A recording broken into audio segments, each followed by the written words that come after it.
Il n'y a aucun problème à recevoir une chaise vibrante ou une balançoire en cadeau. C'est juste qu'on ne veut pas que l'enfant passe 2, 3, 4 heures dans la chaise au lieu d'être au sol. C'est là qu'il va vraiment mieux se développer.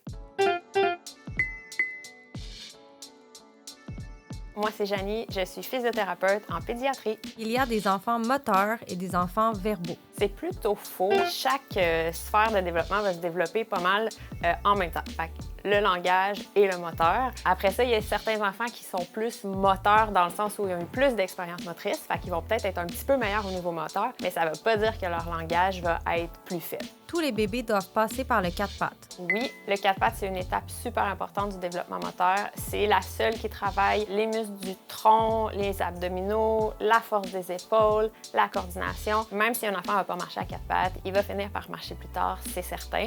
C'est juste que des fois, ça va être la qualité de la marche qui va être affectée et ça pourrait aussi affecter la motricité fine, telles que utiliser les ciseaux, prendre le crayon. Tous les enfants doivent savoir marcher à 12 mois. C'est faux. La plupart des enfants vont marcher entre 10 et 18 mois. Et on veut que l'enfant suive différentes étapes. Par exemple, il va commencer sur le dos, ensuite sur le ventre, ensuite assis, à 4 pattes, ce qui va mener à la fin à la marche autonome. Et c'est vraiment variable d'un enfant à l'autre. Plus tôt on pratique l'enfant à se mettre debout, plus tôt il va marcher. C'est faux. En fait, ça peut même nuire au développement moteur de l'enfant si on le met debout trop tôt. Ce que ça peut faire, c'est que ça peut faire travailler les muscles du dos, alors que tout ce que le développement moteur veut faire, c'est travailler les abdominaux en étant sur le ventre, en étant à 4 pattes et ainsi de suite.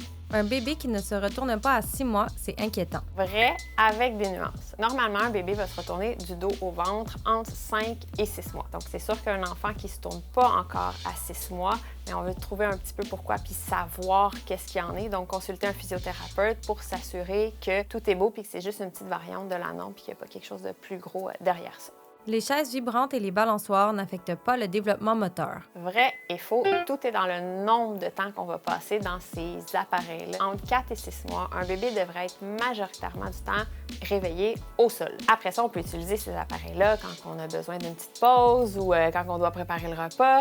Il n'y a pas de problème pour que l'enfant soit là si majoritairement, le reste du temps, il est au sol. Dans cette position-là, qui va explorer le plus la gravité, les mouvements pour aller chercher un jouet. Tandis que dans les petits contenants, dans le fond, ce qui arrive, c'est que l'enfant peut moins bouger et vraiment moins libre de ses mouvements.